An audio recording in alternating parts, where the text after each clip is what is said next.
அல்லாஹுடைய தூதர் ஸல்லல்லாஹு அலைஹி வஸல்லம் அவர்களுக்கு வாழ்வு சிரமமாக இருக்கும் நேரமெல்லாம், சிரமங்களால் அவர்களுடைய வாழ்வு இறுக்கமாகும் போதெல்லாம் அல்லாஹுவை அழைக்கக்கூடிய பிரார்த்தனைகளில் மிக முக்கியமான பிரார்த்தனை இது.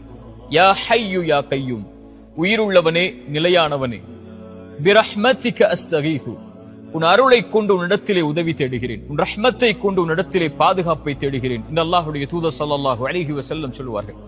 ஏன் அல்லாஹுடைய தூதர் தன்னுடைய சிரமமான நேரத்தில் அல்லாஹுவை அழைக்கும் போது அல் ஹை அல் கய்யூம், நீ உயிருள்ளவன் நிலையானவன் என்று அழைக்கிறார்கள் தெரியுமா?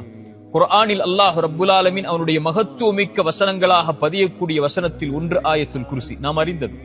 அந்த ஆயத்துல் குர்சியில் அல்லாஹ் அவனுடைய தன்மையில் மேன்மையான தன்மையை கொண்டுதான் அந்த வசனத்தை துவக்கம் செய்கிறான். அல்லாஹுல்லதி லா இலாஹ இல்லாஹு அல் ஹை அல் கய்யூம், அவன் உயிருள்ளவன் நிலையானவன் என்று அல்லாஹ் ரப்புல் ஆலமீன் அவனுடைய மகத்துவமிக்க வசனத்தில் அல்லாஹ் கூறும்போது அல் ஹை அல் கய்யூம் அல்லாஹுடைய மகத்துவமிக்க தன்மைகளில் ஒன்று. அவன் உயிருள்ளவன், அவன்தான் எல்லாவற்றிற்கும் உயிர் கொடுக்கக்கூடியவன். மரணித்ததற்கு பிறகு மீண்டும் அவன் தான் உயிர் கொடுத்து எழுப்பக்கூடியவன். இறந்துவிட்ட உள்ளங்களுக்கும் சரி, இறந்துவிட்ட வாழ்விற்கும் சரி, உயிர் வேண்டுமென்றால் அல் ஹை அவன் உயிர் கொடுக்க வேண்டும். அல் கய்யூம் நிலையில்லாமல் வாழ்வு தடுமாறும் போது, வாழ்வு அங்கும் இங்கும் ஏறி இறங்கும் போது, சிரமங்களால் வாழ்வு சூழப்படும் போது, இருள்களை கொண்டு வாழ்வு அடைக்கும் போது அல் கய்யூம் அவன் ஒருவன் தான் அதை நிலைப்படுத்த முடியும்.